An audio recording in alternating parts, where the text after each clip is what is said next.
ladies and gentlemen, this is Carmine Sabia for Explain America, and Zelensky just got some really bad news right before his meeting with President Donald Trump, and it could have changed everything. Before we get started, please make sure you like, comment, share, and subscribe. Those little things really help us out, and they help our channel continue to grow.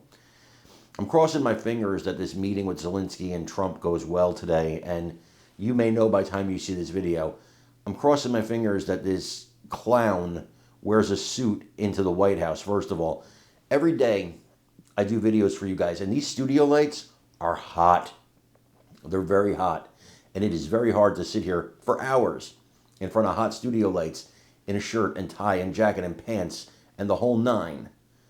But I do it, and I do it because it's respect for your audience. Because I respect you, I wear this.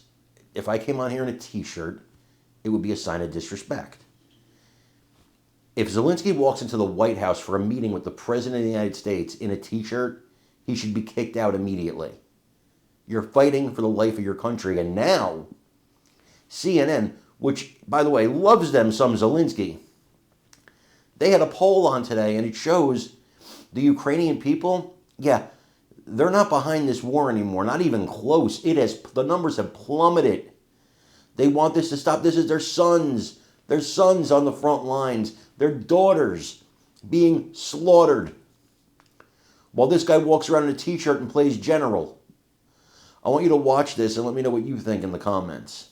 There have been some absolutely major shifts. The idea that Ukraine's going to achieve complete victory, that idea has collapsed within Ukrainian society. What are we talking about here? Ukrainians on the war versus Russia. You go back to 2022, the start of the war. Fight until Ukraine wins. Look at this. The vast majority, about three-quarters, 73%, agreed with that position. Negotiate to end the war as soon as possible, only 22%. Look at where we are now. It's a complete flip. It's the inverse. Now 69% want to negotiate to end the war as soon as possible, compared to just 24% who want to fight until Ukraine wins. That's a 49-point drop in this position. Now, of course, negotiating to end the war as soon as possible, that's a bit more nuanced, right? Ukrainians don't want to agree to all of Russia's demand, but I think the idea of even there being some territory that would be not formally recognized as being given that Russia could in fact stay in, that does have majority support, but the idea of formal recognition of Russia's demands, absolutely not. All right. Why do you think that opinion has changed to the extent that it has? Well, I think one of the big reasons why opinions have changed is this idea that this war is going to end anytime soon. Ukrainians don't think it will. Take a look here. Ukrainians on the war ending within a year. Just 25% say that it is likely. Look at this. 68%. 68% say it is unlikely that the war will, in fact, end in a year. And you'll notice, John, this 68% looks a heck of a lot like the 69% who say that they want to negotiate to end the war as soon as possible. So President Trump overnight ruled out Ukraine joining NATO, seemingly ever, but what do Ukrainians feel about that? You know, obviously Ukrainians would like to join NATO. That has been a goal of theirs for a number of years.